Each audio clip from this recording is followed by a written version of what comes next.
पैसा आए तो मुसीबत, ना आए तो मुसीबत।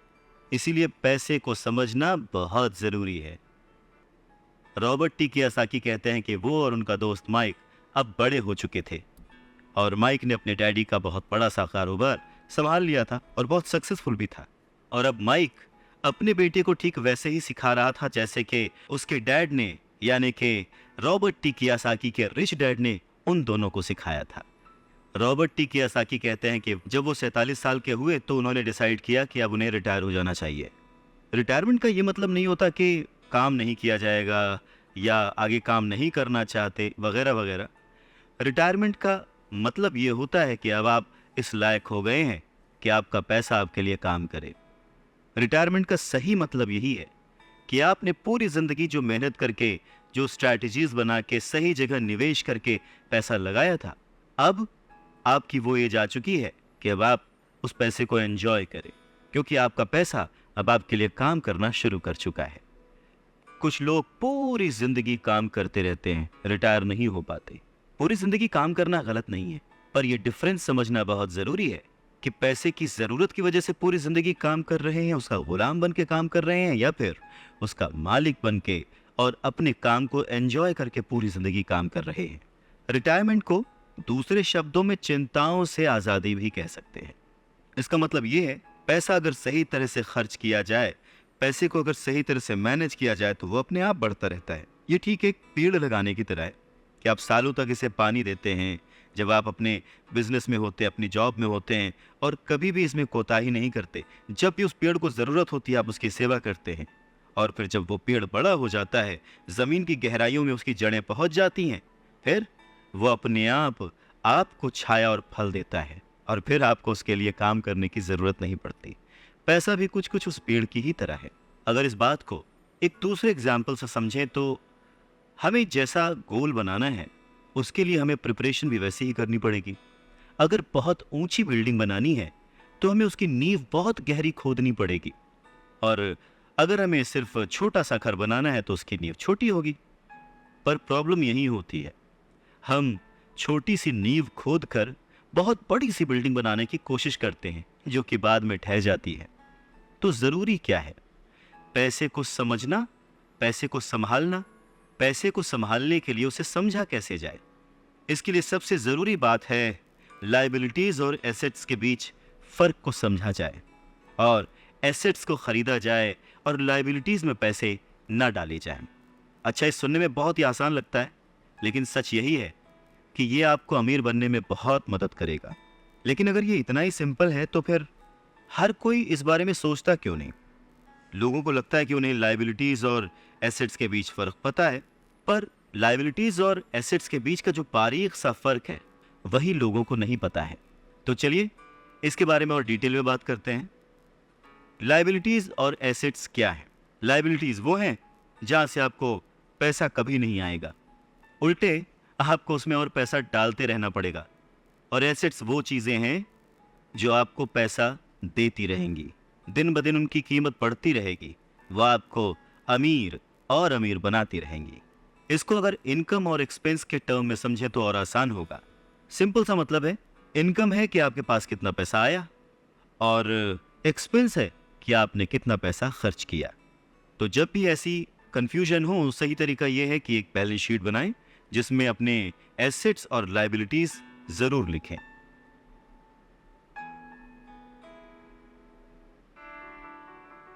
एक रुपया मांगता था 2 रुपए थमा देते थे। 1 रुपया मांगता था 2 रुपए थमा देते थे। कुछ इस तरह से पापा मुझे अमीर बना दिया करते थे। कहते हैं कि सोच अगर सही दिशा में हो तो मंजिल बड़ी आसानी से मिल जाती है। इंसान की ज़रूरतों को पूरा करने के लिए पैसे की आज कितनी ज़रूरत है, ये बात हम में से किसी से भी छिपी हुई नहीं है। हम सब दिन रात मेहनत करते हैं, सोचते हैं कि हम अमीर बन जाएं, पर क्या वो सोच हमारे अंदर है? हम छोटे थे तो 1 रुपए 2 रुपए में भी खुश हो जाते थे, पर आज ना जाने कितने पैसे कमाने के बाद भी हम खुश नहीं हो पाते। गरीबी ही महसूस होती है, हमेशा कमी लगी रहती है। तो कारण क्या है? फ़र्क क्या है? फ़र्क सिर्फ सोच का है। जिसके बारे में रॉबर्ट टी कियोसाकी कहते हैं कि अमीर लोगों के पास ज्यादा पैसा इसलिए होता है क्योंकि वो प्रिंसिपल पर यकीन करते हैं। वहीं दूसरी तरफ गरीब लोग प्रिंसिपल को ठीक से समझ नहीं पाते। इसीलिए इस बात पर जोर दिया जाता है कि केवल लिटरेट होना काफी नहीं है, फाइनेंशियली लिटरेट होना जरूरी है। सिर्फ नंबर से कुछ नहीं होता, मार्क्स से कुछ नहीं होता। फर्क तो तब पड़ता है जब आप अपनी सक्सेस स्टोरी खुद लिखें। अधिकतर फैमिलीज में देखा गया है कि जो मेहनती होता है उसके पास पैसा भी ज्यादा होता है, मगर उसका फायदा क्या जब सारा पैसा लाइबिलिटीज में खर्च हो जाए। वैसे ये बहुत ही इंटरेस्टिंग एक्सरसाइज है, करके देखनी चाहिए। लाइबिलिटीज वर्सेस एसेट्स, ये चार्ट बनाकर जब आप देखेंगे तो पाएंगे कि आपका खर्च करने का पैटर्न कैसा है, तरीका सही है या गलत। और तब आप ये भी नोटिस कर पाएंगे कि आपका ज़्यादा खर्च किस तरफ हो रहा है, लाइबिलिटीज़ की तरफ या एसेट्स की तरफ, और आपको अपने खर्च पर कितना कंट्रोल करने की ज़रूरत है। तो इस पूरी बात को अगर आसान शब्दों में समझा जाए तो वो ये कि अपना पैसा कैसे खर्चें, बस यही मुद्दे की बात है और कुछ नहीं। अच्छा, एक और ज़रूरी बात है, पुराने समय में अगर देखा जाए तो लोगों के गोल होते थे, हम डॉक्टर बनेंगे, लॉयर बनेंगे, ये सारे प्रोफेशंस हैं, पर इनका अमीरी से कोई कनेक्शन नहीं है। पर सोच यही थी कि हम डॉक्टर बनेंगे तो बहुत पैसा कमाएंगे, लॉयर बनेंगे तो बहुत पैसा कमाएंगे, बैरिस्टर बनेंगे तो बहुत पैसा कमाएंगे। इस सोच की जड़ ही गलत है। पुराने ज़माने के कई लोग आज डॉक्टर, इंजीनियर या जो कुछ भी वो बनना चाहते थे बन चुके हैं, पर आज भी वो पैसे के लिए स्ट्रगल कर रहे हैं। क्यों? क्योंकि वो उनकी नींव ही अलग थी। आज दौर बदल चुका है, बच्चे एथलीट बनना चाहते हैं, स्पोर्ट्स पर्सन बनना चाहते हैं, स्टार बनना चाहते हैं, क्योंकि उन्हें पता है कि सिर्फ अच्छी पढ़ाई और अच्छे ग्रेड्स के भरोसे बैठकर वो अपने करियर में सक्सेस नहीं पा सकते। आज वक्त बदल चुका है। आज के ज़माने में सभी वर्किंग हैं, हस्बैंड वाइफ वर्किंग हैं, दोनों कमाते हैं और सोचते हैं कि हम दोनों मिलकर ज़्यादा पैसे कमाएंगे और हम ज़्यादा अमीर हो जाएंगे। और सबका ध्यान सिर्फ अपने अपने करियर पे ही होता है। कमाई बढ़ने लगती है, पर जाहिर है कि उसी के साथ साथ खर्चे भी बढ़ने लगते हैं। कहने का मतलब ये कि बिना फाइनेंशियली लिटरेट हुए आप कितने भी पैसे कमा लें, वो खर्च हो जाएंगे, वो आपकी लाइबिलिटीज़ में चले जाएंगे, और ये एक ऐसा चक्कर है जो फिर चलता ही रहता है। और उसके बाद सभी ये सोचते हैं कि इस मुसीबत से बाहर कैसे निकला जाए। दरअसल लोगों को लगता है कि ज़्यादा पैसे कमाने से आदमी अमीर हो जाता है, पर रॉबर्ट टी कियोसाकी कहते हैं कि अमीरी एक सोच है। अमीरी अपने पैसे को सही जगह खर्च करने की समझ है। अमीरी पैसे के पीछे ना भागने की सोच है।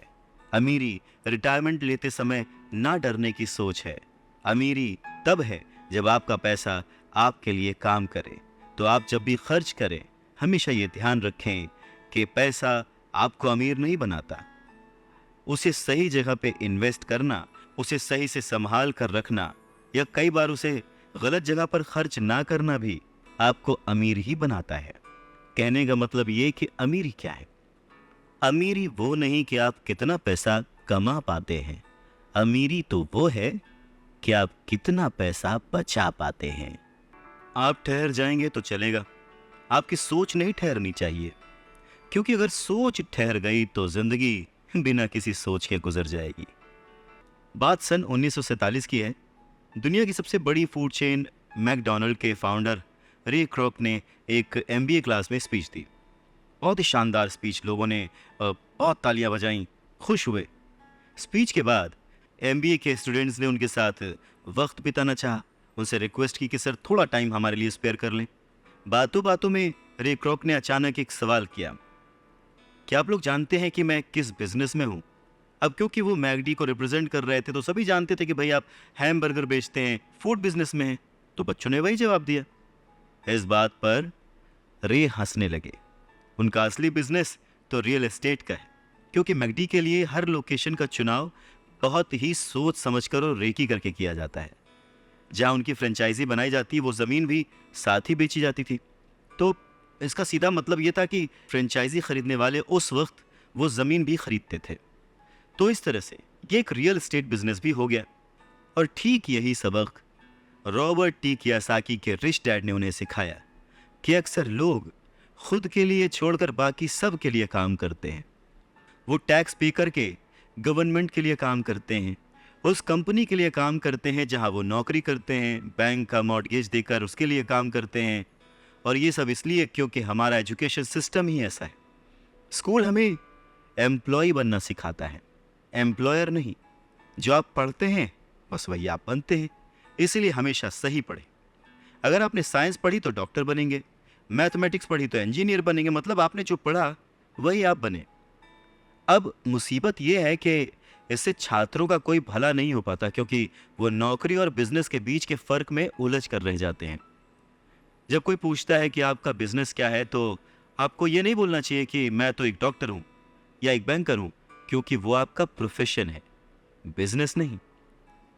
वो प्रोफेशन है जिससे आप लोगों की सेवा करते हैं, वो प्रोफेशन है जिससे आप अपना घर चलाते हैं। अमीर बनने के लिए प्रोफेशन नहीं, बिजनेस की ज़रूरत है। कहने का मतलब है कि आप जो कुछ भी करते हैं उसे अपना बिजनेस बनाइए, नौकरी नहीं। अपनी सारी उम्र दूसरों के लिए काम करके उन्हें अमीर करने में बर्बाद ना करें, बल्कि खुद की ज़िंदगी को खुशहाल करने के लिए खुद काम करें। बहुत से लोगों को इस बात का एहसास बहुत देर में होता है कि जो उनका हाउस लोन है उनकी जान ले रहा है, और फिर उन्हें लगता है कि जिसे वो एसेट मानते थे वो दरअसल उनकी लाइबिलिटी बन गया। जैसे उन्होंने कार ली तो उससे जुड़े तमाम खर्चे उनकी लाइबिलिटीज़ बन गए। उन्हें पूरा करने के लिए नौकरी ज़रूरी है, और अगर कभी वो सेफ जॉब उनके हाथों से निकल गई तो फिर उनकी मुसीबतें शुरू। इसीलिए हमें अपने सेविंग्स पर, अपनी बचत पर, अपने एसेट्स पर इतना ज़्यादा ध्यान देना चाहिए।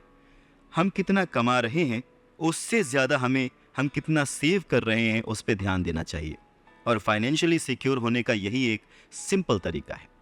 आप कितने अमीर हैं ये जानने का सही तरीका नेटवर्थ इसलिए नहीं है क्योंकि जब भी आप अपने एसेट्स बेचते हैं तो उन पर भी टैक्स लगता है। आपको उतना पैसा नहीं मिलता जितना कि आप सोचते हैं। तो आपकी बैलेंस शीट के हिसाब से आपको जितना भी पैसा मिलेगा उस पर भी आपको टैक्स देना पड़ेगा। अब इसका मतलब क्या हुआ कि क्या सब कुछ छोड़ दें, जो कर रहे हैं वो सब छोड़ दें, नौकरी ना करें? नहीं, रॉबर्ट टी कियोसाकी ये बिल्कुल नहीं कहते कि जो कुछ आप कर रहे हैं उसे छोड़ दें, जो नौकरी कर रहे हैं उसे छोड़ दें। अपनी नौकरी करते रहिए, पर साथ ही एसेट्स भी जमा करते रहिए। और एसेट्स से उनका मतलब है, वो ये नहीं कहते कि आप कोई कार खरीद लीजिए, क्योंकि कार एसेट नहीं है। क्योंकि जैसे ही आप उसे सड़क पर उतारेंगे उसका रेट घट जाएगा, उसकी कीमत घट जाएगी। जितना हो सके खर्चे में कटौती करिए और लायबिलिटीज़ को घटाइए। तो बड़ा सवाल यह आता है कि किस तरह के एसेट्स खरीदे जाने चाहिए। कुछ एग्जाम्पल्स इस तरह से समझे जा सकते हैं कि ऐसा कोई बिजनेस करें जहां आपकी मौजूदगी ज़रूरी ना हो। मतलब अगर आप वहां पे ना भी रहें तो आपका काम चलता रहे, दूसरे लोग आपके लिए काम करते रहें, और बस वही आपका बिजनेस है। दूसरा, आप कह सकते हैं कि रियल एस्टेट में पैसे लगा सकते हैं, आप लैंड खरीद सकते हैं, स्टॉक और बॉन्ड खरीद सकते हैं। आजकल बहुत सारी पॉलिसीज़ आ गई हैं, उन्हें समझें और फिर उसमें इन्वेस्ट करें। जब एसेट्स खरीदें तो अपनी पसंद की चीज़ों पर पैसा लगाएं, क्योंकि आपका मन होगा तभी आप उसमें ध्यान दे पाएंगे।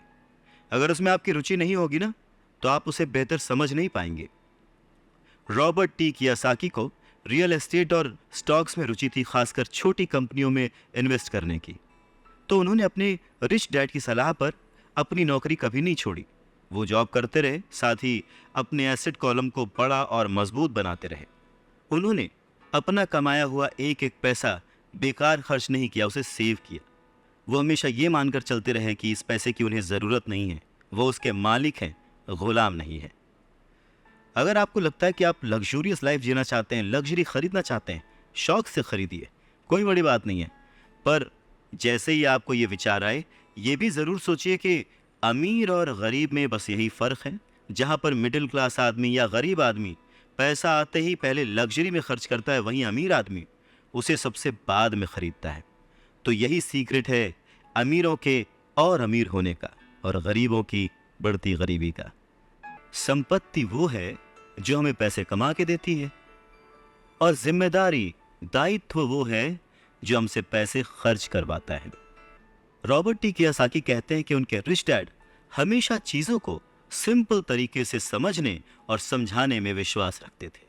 उन्होंने बच्चों से कहा कि अकाउंटिंग में अंक यानी नंबर इम्पॉर्टेंट नहीं है, इम्पॉर्टेंट तो वो बात है जो वो नंबर्स, वो अंक बता रहे हैं।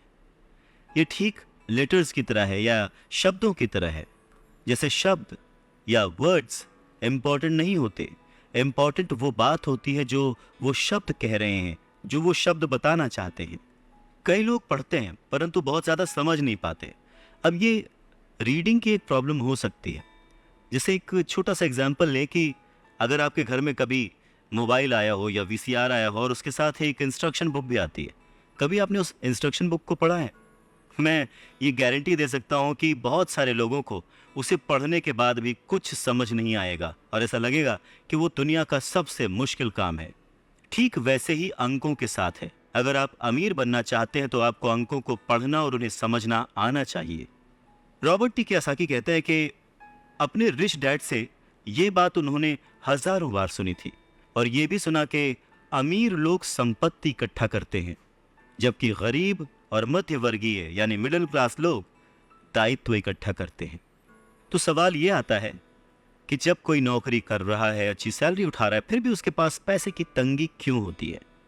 रॉबर्ट टी कियोसाकी के रिच डैड कहते हैं कि पैसे की तंगी की असली वजह होती है कि लोग संपत्ति और दायित्व के बीच अंतर नहीं कर पाते। तो वास्तव में अगर आपको अमीर बनना है तो आपको सिर्फ इतना ही जानने की जरूरत है और आप जिंदगी भर संपत्ति खरीदते रहिए।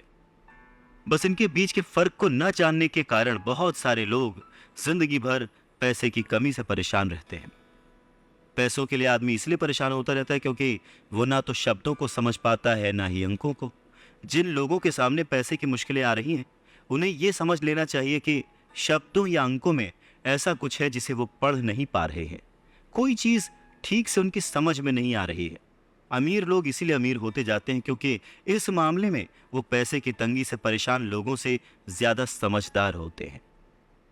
तो अगर आप भी अमीर बनना चाहते हैं और अपनी दौलत को बनाए रखना चाहते हैं तो पैसे की साक्षरता और समझदारी बहुत ज़रूरी है, शब्दों में भी और अंकों में भी। जिंदगी में सिर्फ पैसे कमाकर या पैसे बचाकर आप अमीर नहीं बन सकते। अमीर बनने के लिए आपको अपने अंदर बहुत कुछ बदलना पड़ेगा। अगर कोई लॉटरी में पैसे जीत जाए और उसे वो अपने साथ रख ले, बचा ले, तो क्या वो आपकी निगाह में अमीर है? नहीं, क्योंकि वो पैसा आज नहीं तो कल उसके साथ नहीं रहेगा। अमीरी एक सोच है, एक जीवन शैली है, एक नजरिया है और आपको हमेशा अमीर बने रहने के लिए अमीरों की तरह ही सोचना पड़ेगा, खुद को इम्प्रूव करना पड़ेगा। और इसी बात को रॉबर्ट टी कियोसाकी के रिच डैड एक कहानी के माध्यम से उन्हें समझाते हैं। वो कहते हैं कि जापानी लोग 3 ताकतों को मानते थे, तलवार की ताकत, रत्नों की ताकत और दर्पण की ताकत। तलवार हथियारों की ताकत का प्रतीक थी।